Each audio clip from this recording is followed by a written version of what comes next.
À partir de la fondation de Québec, en 1608, c'est le droit coutumier français qui s'applique en Nouvelle-France et les compagnies commerciales y font la loi. En 1663, le roi de France Louis XIV reprend la colonie en main en instaurant un nouveau style de gouvernement, le gouvernement royal. Selon ce système, la Nouvelle-France est dirigée par un gouverneur qui suit les ordonnances royales que lui transmet directement le roi. De 1756 à 1763 a lieu la guerre de 7 ans, considérée comme la Première Guerre mondiale car elle implique non seulement les puissances européennes, mais également leurs colonies. Le traité de Paris y met fin en 1763. C'est durant cette guerre qu'a lieu la conquête de la Nouvelle-France par la Grande-Bretagne en 1760. En 1763, le roi Georges III de Grande-Bretagne édicte la Proclamation royale, considérée comme la première constitution du Canada. Celle-ci abroge le droit français et le remplace par le droit anglais dans la nouvelle province de Québec. Ce changement a un important impact sur la vie quotidienne des Canadiens français, car il modifie le droit privé, c'est-à-dire le droit qui régit les relations des personnes entre elles. La population est mécontente. Au même moment, la rébellion gronde dans les 13 colonies. La couronne britannique décide de faire une importante concession pour calmer le jeu. En 1774, par l'Acte de Québec, le gouvernement britannique rétablit les lois françaises en matière civile seulement, tout en maintenant les lois anglaises en matière criminelle et commerciale.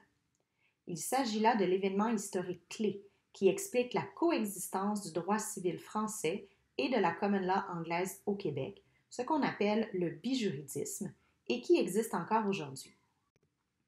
En 1791, l'acte constitutionnel divise le Canada en Bas-Canada et Haut-Canada.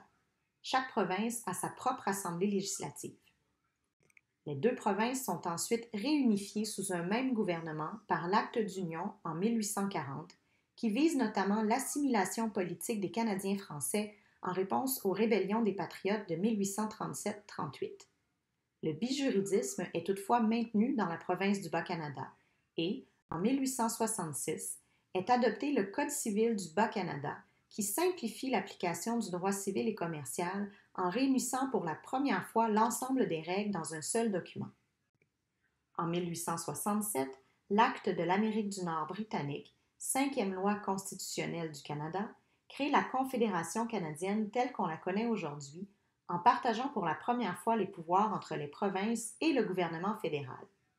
Elle demeure toutefois une loi britannique, ce qui signifie que seul le Royaume-Uni a le pouvoir de modifier la Constitution canadienne à l'époque. En 1931, le statut de Westminster confère l'indépendance juridique au Canada. Les lois canadiennes n'ont plus à être ratifiées par le gouvernement britannique, si ce n'est qu'une ratification symbolique par le gouverneur général et les lieutenants-gouverneurs, qui existent encore aujourd'hui. Toutefois, bien que le Canada puisse désormais adopter ses propres lois, la Constitution canadienne demeure une loi britannique et ne peut être modifiée sans l'intervention de Londres.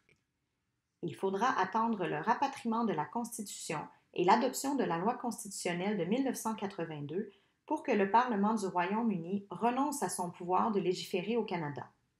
Cette loi constitutionnelle a également eu pour effet d'accorder une protection constitutionnelle aux droits et libertés visés par la Charte canadienne.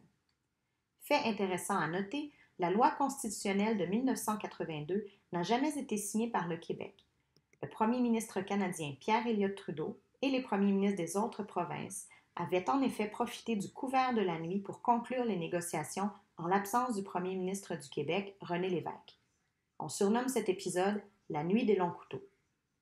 Finalement, en 1994, le Code civil du Bas-Canada subit une profonde mise à jour et est remplacé par le Code civil du Québec, encore en vigueur aujourd'hui,